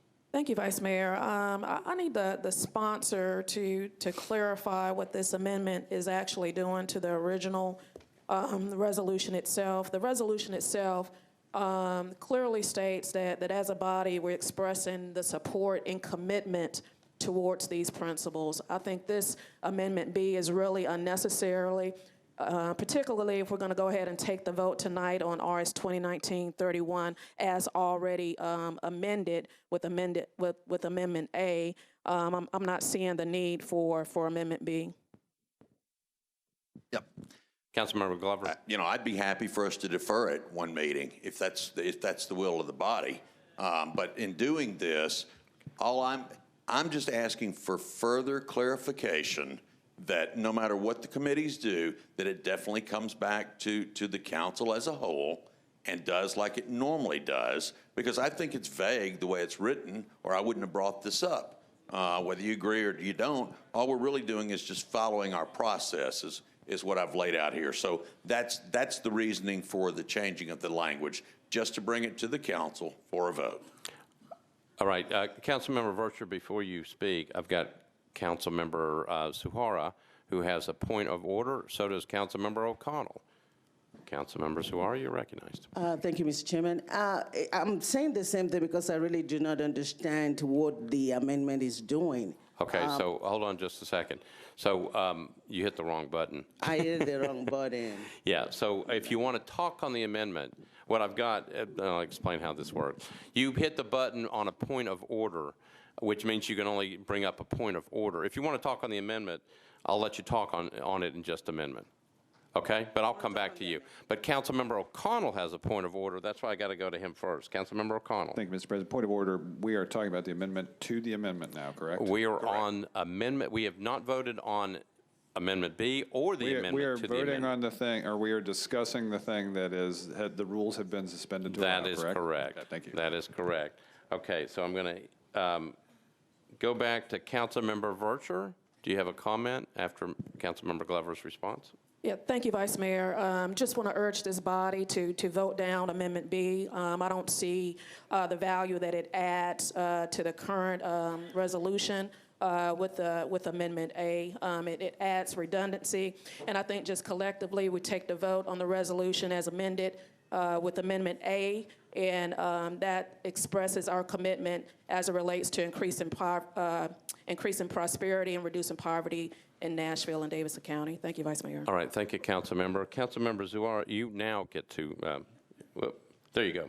Okay, so you're up. Sorry, I'm new, so I'm just learning. That's okay. But I assume that everything that goes through committee still comes to the council anyway, and that's why I did not understand the amendment. But more than anything, for anybody that knows about equity and people that are struggling, a good way to kill equity is bureaucracy and having unnecessary ideas. So I think if we put rules upon rules upon rules, that's how people get discouraged.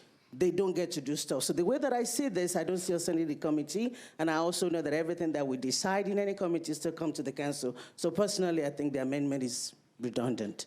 Thank you. Thank you, Councilmember. Councilmember O'Connell, point of order. Yeah, just revisiting the previous, can we maybe finish the amendment to the amendment before we discuss the amendment? I would very much like to, Great, thank but you. I'm just trying to get along right now Fair enough. with everybody. Thank you. All right, so again, here's where we are. We're on the amendment to Amendment B. We're actually talking about the whole thing, if I let that go. But since Councilmember O'Connell called me on it, I'll stop. So I've got a number of people in the queue. Does anybody want to talk about the amendment to the amendment? So I've got Councilmember Mendez, Councilmember Welsh, Councilmember Sledge. Do you want to vote on the amendment? Do you want to discuss the amendment to the amendment? Okay. All right, so we have one, and then I think at that point we will vote on the amendment to the amendment. Then you can talk on the whole thing. So Councilmember Welsh, you're recognized. Thank you, Mr. Vice Mayor. I believe the amendment to the amendment in many ways disregards what this entire resolution is trying to do. I think this resolution is trying to give us the sense of what we should underpin all of our decisions here as a council, which is funding what we value and having those values inform every decision that we make, our people, our diversity, our community well-being, and our quality of life. I don't think that we need to bring that to a vote every time, because I would hope that this council is under that value and feeling on every vote that we take. All right. Thank you, Council Member. Anybody else wishing to speak on the amendment to the amendment? Okay, so we're going to take a vote in just a second. Here's where we are. We are on amendment number B to Resolution RS 2019-31. Councilmember Glover moved to suspend the rules. That was allowed to change some of the language in the amendment. So we're going to vote on the amendment to the amendment. We're not voting on the full amendment yet. Just the change in the language. Everybody clear? Yeah, it's just the striking of the two words. So we're going to try to do this by voice vote. It does not, you're not adopting the full amendment yet. You're just fixing the language, all right? So we are on amendment to Amendment B. All those in favor of the amendment to Amendment B signify by saying aye. Aye. Opposed, no. The amendment to Amendment B is adopted. Now we are on Amendment B as amended. Got it? All right. So now I'm going to go down the list. Councilmember Welsh, you're good? All right. Councilmember Mendez, you're recognized. Thank you, Mr. Vice Mayor. Listen, for everybody who is making the argument that the language doesn't add anything, I agree. But the fact of the matter is that it doesn't detract anything either now that it's been changed to say a vote of the council. We can only act through votes of the council. And if it adds nothing, it doesn't detract anything, we should try to pass this unanimously. So I'm okay with this amendment because I think the greater good of having everybody on board with being able to look at things through this equity lens going forward for the full term is more important than getting bogged down over whether whether we can act with or without a vote. So I'm in favor of the amendment at this point. All right, Councilmember Sledge, you're recognized. Previous question. Previous question has been called. Okay, so here's how this works. Councilmember Sledge, which is the right way to do it, doesn't say anything else. He just calls for the previous question. We're going to take a vote on the previous question. I will say all those in favor of the previous question and say aye or no. If you vote for the Councilmember Allen, point of order. I think you were getting there. I was just going to ask you if you would explain what previous question means. Okay. All right. So again, the previous question means we're going to take a vote on whether you want to vote. Okay. All right. So if you're in favor of voting on this thing right now with no further discussion, you would vote aye. If you want to have further discussion, you would vote no. But you're not voting on the amendment yet. You're simply voting on the right to vote on the amendment. Got it? It's got a lot of complicated rules. So we're voting on the previous question. Councilmember Sledge has called the previous question. It's simply if you want to go ahead and vote on the amendment. We're not voting on the amendment right now. All those in favor of the previous question say aye. Aye. Opposed, no. Previous question prevails. We are on Amendment B as amended. No further discussion on it. We're voting on Amendment B, Amendment B as amended. to Resolution RS 2019-31. Okay, all those in favor of Amendment B as amended, say aye. Aye. Opposed, no. I think Amendment B as amended prevails. Okay. So we are now on RS 2019-31, amended by Amendment A and Amendment B as amended. Councilmember Mendez, you're recognized. I'd like to move the resolution as amended by A and B. Okay. So I got a motion to approve Resolution RS 2019-31 as amended by A and B as amended. Any further discussion? Seeing none, all those in favor say aye. Aye. Opposed, no. You adopt. All right. Thank you. All right. So that completes the resolution. We have two late filed resolutions. They are in your amendment packet. Just stay with me. We're getting close. On page 2 of your amendment packet, it's a resolution that's unnumbered at this point.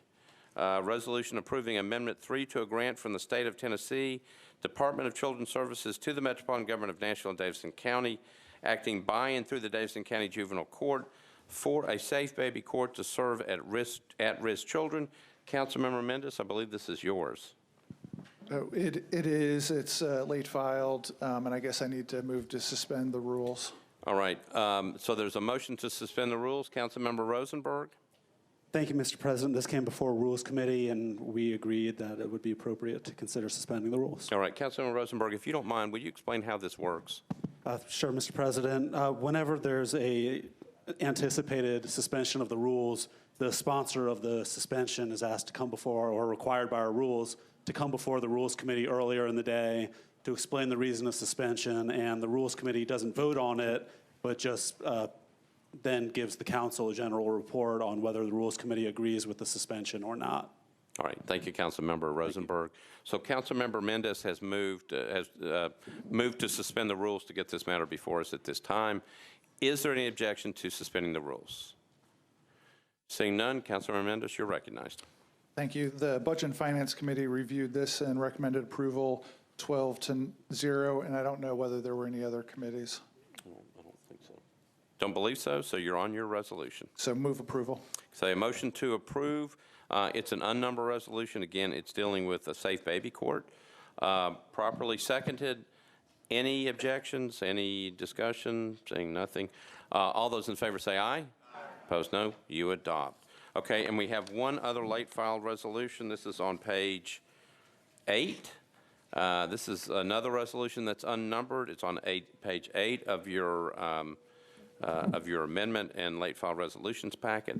This is a resolution requesting that the Tennessee Department of Environment and Conservation deny a permit that would allow the Huttonstone Quarry to be dewatered and filled with construction materials. Councilmember Rosenberg, this is yours. You're recognized. Thank you, Mr. President. This will require suspension of rules, and can either go to my vice chair. No, you can just give the report since you're the chairman of the Rules Committee. Okay, the Rules Committee did not have a concern with suspending the rules on this. Okay. All right, so Councilmember Rosenberg is on Resolution 2019, RS 2019. Any problems? Okay. Again, this is a resolution requiring TDEC, Tennessee Department of Environment and Conservation, to deny a permit that would allow the Huttonstone Quarry to be dewatered and filled with construction materials. Councilmember Rosenberg has moved to suspend the rules to get this before us at this point. Any objection to suspension of the rules? Seeing none, Councilmember Rosenberg, you're on your resolution. Thank you, Mr. President. Move approval, please. Okay. Did it go before any committees at this point? No, okay, that was just one of the rules. Okay. So Councilmember Rosenberg has moved for approval, properly seconded. Any discussion? Councilmember Mendez, did you have a question? Okay. Councilmember Rosenberg again has moved to approve, properly seconded. No one else in the queue. All in favor say aye. Aye. Opposed, no. You adopt. Thank you, Councilmember Rosenberg. That completes the resolutions. We are now on bills on introduction and first reading. We usually take these as a group, but we also ask whether there's anything that needs to be bumped. I believe there is one. It's my understanding that Councilmember Mendez wants to bump BL 2019-11. Is that correct? All right, so that comes off the consent calendar. Anything else that needs to come off the consent calendar? Okay, seeing none, we'll take all the other bills on introduction and first reading at one time. Is there a motion to approve? Got a proper motion, proper seconded. These are all the bills on introduction and first reading with the exception of the one. All those in favor of passage on first reading say aye. Opposed, no. You adopt. We are now on BL 2019-11. This is on page 8 of your calendar. BL 2019-11 by Councilmember Mendes, pulled off of the bills on first reading. Ordinance approving Amendment 3 to the ground lease for Rose Park between the Metropolitan Government of Nashville and Davidson County, acting by and through the Department of Parks and Recreation and Belmont University, and approving a new ground lease between the Metropolitan Government of Nashville and Davidson County, acting by and through the Metropolitan Board of Public Education and Belmont University for the construction, operation of an indoor batting and locker training facility. Councilmember Mendes, you're recognized. I'd like to move to defer first reading for 2 meetings until the first meeting of November. Okay, so there's a motion to defer 2 meetings, properly seconded. Any discussion? Seeing none, all those in favor of the deferral motion say aye. Opposed, no. You adopt. And anything else? I believe that's it. That may be the shortest meeting we've ever had in the history of the Metropolitan Government. So remember, there is a council orientation on Saturday starting at 9:30 and executive committee meeting this Thursday at 5 p.m. Can I have a motion to adjourn? Motion to adjourn, probably seconded. We stand adjourned.